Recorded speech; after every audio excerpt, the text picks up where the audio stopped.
الحمد لله وحده، والصلاة والسلام على من لا نبي بعده. أما بعد فأعوذ بالله من الشيطان الرجيم. بسم الله الرحمن الرحيم. إن عدة الشهور عند الله 12 شهرا في كتاب الله خلق السماوات والأرض منها 4 حرم ذلك الدين القيم فلا تظلموا فيهن أنفسكم. آمنت بالله صدق الله العظيم. وقال النبي صلى الله عليه وسلم: أفضل الصيام بعد رمضان شهر الله المحرم. رب اشرح لي صدري ويسر لي أمري واحلل عقدة من لساني يفقه قولي. رب زدني علما رب زدني علما رب زدني علما. سبحانك لا علم لنا إلا ما علمتنا إنك أنت العليم الحكيم. سب حضرات ایک مرتبہ درود پاک پڑھ لیں. اللهم صل على محمد وعلى آل محمد كما صليت على إبراهيم وعلى آل إبراهيم إنك حميد مجيد. اللهم بارك على محمد وعلى آل محمد كما باركت على إبراهيم وعلى آل إبراهيم إنك حميد مجيد. برادران اسلام، بھائیو، دوستو اور بزرگوں، جیسا کہ آپ سب کو معلوم ہے کہ ماہ محرم کا مہینہ شروع ہو گیا ہے، ماہ محرم کا آغاز ہو گیا ہے. ماہ محرم نہایت ہی عظیم الشان اور مبارک مہینہ ہے. ماہ محرم اسلامی سن کا پہلا مہینہ ہے اور ماہ محرم حرمت والے مہینوں میں سے ایک ہے. آج خطبہ جمعہ کے موقع پر میرے بھائیو، دوستوں اور بزرگوں، اسی موضوع پر چند باتیں آپ حضرات کے سامنے عرض کرنی ہے. دعا فرمائے کہ اللہ تبارک و تعالی حق سچ کہنے کی توفیق عطا فرمائے اور اللہ رب العزت ہم سب کے لیے ماہ محرم سمیت آنے والے تمام مہینے سال کو امن و سلامتی والا بنائے اور ہمیں ان میں زیادہ سے زیادہ اعمال صالحہ کرنے کی توفیق عطا فرمائے. تو میرے بھائی، دوستوں اور بزرگوں، ماہ محرم حرمت والے مہینوں میں سے ایک ہے. جیسا کہ فرمان الہی ہے کہ ان عدت الشہور عند اللہ 12 شہرا فی کتاب اللہ یوم خلق السماوات والارض منها 4 حرم ذالک الدین القیم فلا تظلموا فیہن انفسکم.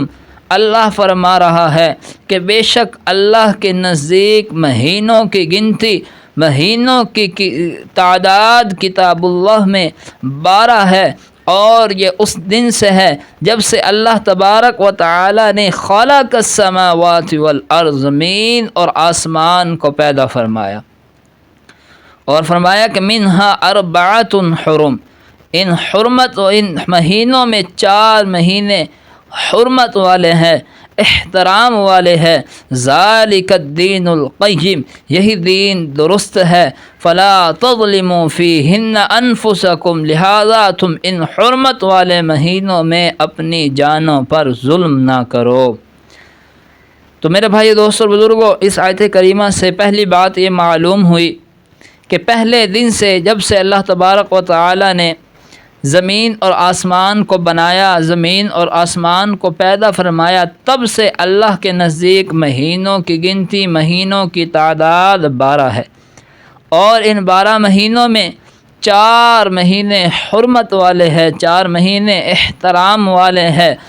ادب والے ہیں۔ اب وہ 4 مہینے کون کون سے ہیں، اس کے متعلق حضرت ابوبکر رضی اللہ تعالی عنہ بیان کرتے ہیں کہ رسول اللہ صلی اللہ علیہ وسلم نے ارشاد فرمایا کہ سال 12 مہینوں کا ہوتا ہے، اور ان 12 مہینوں میں 4 مہینے حرمت والے ہیں،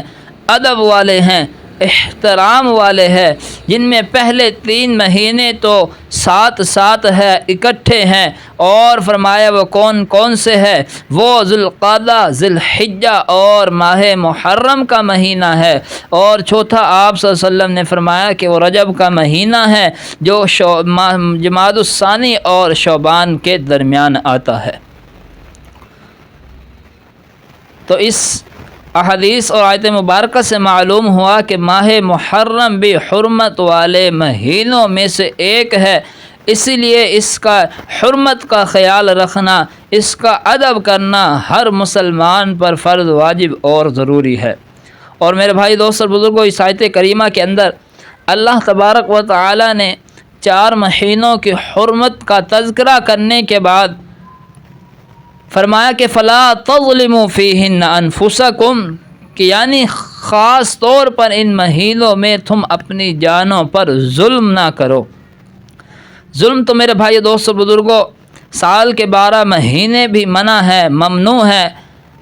لیکن ان کی حرمت اور ان کی عظمت اور ان کی عزت اور تقدس کی وجہ سے اللہ تبارک و تعالی نے خاص طور پر ان 4 مہینوں میں ظلم کرنے سے منع فرمایا ہے۔ اب اس ظلم سے کیا مراد ہے؟ ظلم سے ایک مراد تو یہ ہے کہ ان حرمت والے مہینوں میں جنگ و جدال اور قتل و غارت نہ کیے جائے، جیسا کہ فرمان الہی ہے کہ یسألونک عن الشہر الحرام قتال قل قتال فیہ کبیر، کہ اے میرے محبوب جب لوگ آپ سے حرمت والے مہینوں میں جنگ کے متعلق سوال کرتے ہیں، جنگ کے متعلق بات کرتے ہیں، تو آپ ان سے کہہ دیجئے کہ ان میں لڑائی کرنا قتال فیہ کبیر، بہت بڑا گناہ ہے۔ تو اس سے معلوم ہوا کہ زمانے جاہلیت کے اندر بھی ان حرمت والے مہینوں کا احترام کیا جاتا تھا، ان کی حرمت کا خیال رکھا جاتا تھا، اور وہ آپس کی جنگ کو، آپس کی لڑائی کو ان حرمت والے مہینوں میں روک دیتے تھے۔ پھر اللہ نے بھی اس کی حرمت کو برقرار رکھا اور ان حرمت والے مہینوں میں ظلم کو حرام قرار دے دیا، لڑائی جھگڑے کو حرام قرار دے دیا، کبیرہ گناہ قرار دے دیا۔ اور اسی طرح میرے بھائی دوستو بزرگوں ایک ظلم سے یہ بھی مراد ہے کہ ان حرمت والے مہینوں میں اللہ کی نافرمانی سے بچنا، کیونکہ ان حرمت والے مہینوں میں نافرمانی کا گناہ کئی گنا بڑھ جاتا ہے، جیسا کہ حافظ ابن کثیر رحمۃ اللہ علیہ حضرت عباس رضی اللہ تعالی عنہ سے نقل کرتے ہیں کہ سال کے 12 مہینوں میں اللہ تبارک و تعالی نے ظلم کو منع فرمایا ہے، ظلم سے روکا ہے، ظلم کو حرام قرار دیا ہے، لیکن ان 4 مہینوں کو اللہ تبارک و تعالی نے خاص کر دیا ہے۔ اسی لیے ان حرمت والے مہینوں میں نافرمانی اور گناہ کا جو ہے وبال بڑھ جاتا ہے، اور اسی طرح ان حرمت والے مہینوں میں نیکی اور اعمال صالحہ کا اجر و ثواب بھی بڑھ جاتا ہے۔ تو اس لیے میرے بھائی دوستو اور بزرگوں اس بابرکت مہینے میں ہمیں گناہوں سے اور اللہ کی نافرمانی سے اجتناب کرنا چاہیے، کیونکہ گناہوں اور اللہ کی نافرمانی سے دل زنگ آلود ہو جاتا ہے، جیسا کہ اللہ تبارک و تعالی قرآن مجید فرقان حمید کے اندر فرماتے ہیں کہ کلا بل ران علی قلوبہم ما کانوا یکسبون کہ یوں ہی نہیں بلکہ ان کے دلوں پر ان کے اعمال کی وجہ سے زنگ چڑھ گیا ہے۔ اور آپ صلی اللہ علیہ وسلم کا ارشاد گرامی ہے کہ جب بندہ مومن کوئی گناہ کرتا ہے تو ایک سیاہ نقطہ اس کے دل پر لگ جاتا ہے، اس کے قلب پر پڑ جاتا ہے۔ اگر وہ اس گناہ سے توبہ استغفار کر لیتا ہے، اللہ کے حضور اس گناہ کی معافی مانگ لیتا ہے، تو وہ سیاہ نقطہ، کالا نقطہ دھو دیا جاتا ہے، ختم کر دیا جاتا ہے۔ اگر وہ معافی نہیں مانگتا اور گناہ پر گناہ کرتا چلا جاتا ہے تو پھر یہ سیاہی بڑھ جاتی ہے، حتیٰ کہ پورے دل پر یہ سیاہی چھا جاتی ہے، دل زنگ آلود ہو جاتا ہے۔ اور یہی وہ زنگ ہے کہ جس کے متعلق اللہ تبارک و تعالی نے فرمایا کہ کلا بل ران علی قلوبہم ما کانوا یکسبون کہ یوں ہی نہیں بلکہ ان کے اعمال کی وجہ سے ان کے دلوں پر زنگ چڑھ گیا ہے۔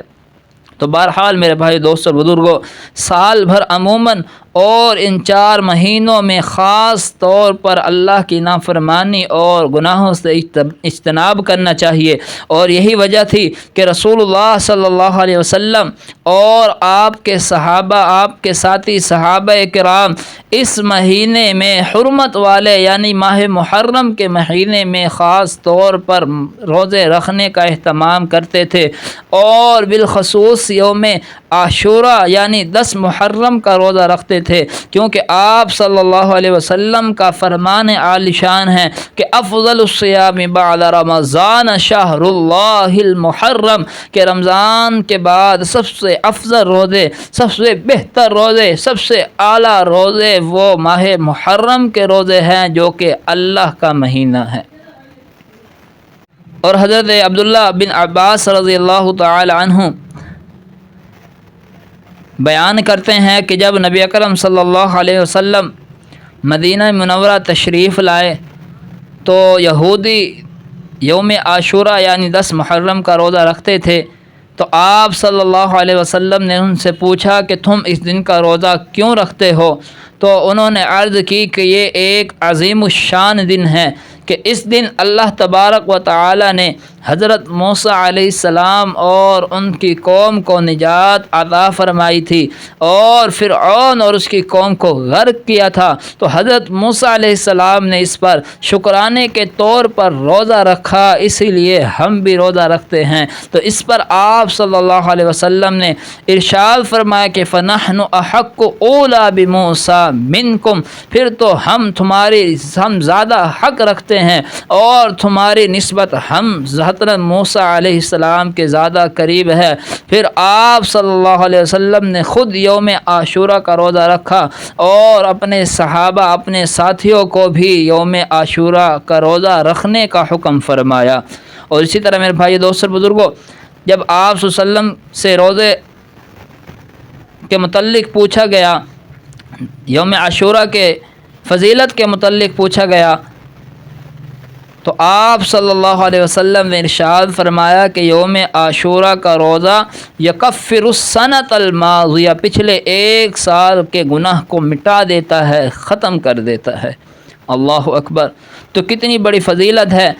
کہ 10 محرم کا روزہ جو رکھتا ہے اللہ اس کے پچھلے 1 سال کے گناہ معاف کر دیتا ہے، پچھلے 1 سال کے گناہ مٹا دیتا ہے۔ تو لہٰذا میرے بھائی دوست اور بزرگوں، اس حدیث مبارکہ کے پیش نظر ہر مسلمان کو یوم عاشوراء یعنی 10 محرم کا روزہ رکھنا چاہیے، اور جب اتنی بڑی فضیلت حاصل کرنے کا موقع ملے تو ایسے موقع کو ضائع نہیں کرنا چاہیے بلکہ اس سے بھرپور فائدہ اٹھانا چاہیے۔ اور اسی طرح یہ حدیث مبارکہ بھی ہمارے پیش نظر ہو کہ آپ صلی اللہ علیہ وسلم نے ارشاد فرمایا کہ تم یوم عاشوراء کا روزہ رکھو اور پھر ساتھ ہی یہود و نصارہ کی مخالفت کرو، اس سے 1 دن پہلے یا اس کے 1 دن بعد کا روزہ رکھو، یعنی 9 محرم کا روزہ رکھا جائے، پھر 10 محرم کا روزہ رکھا جائے۔ اگر 9 محرم کا روزہ نہیں رکھا تو پھر 10 محرم اور 11 محرم کا روزہ رکھا جائے۔ اور اسی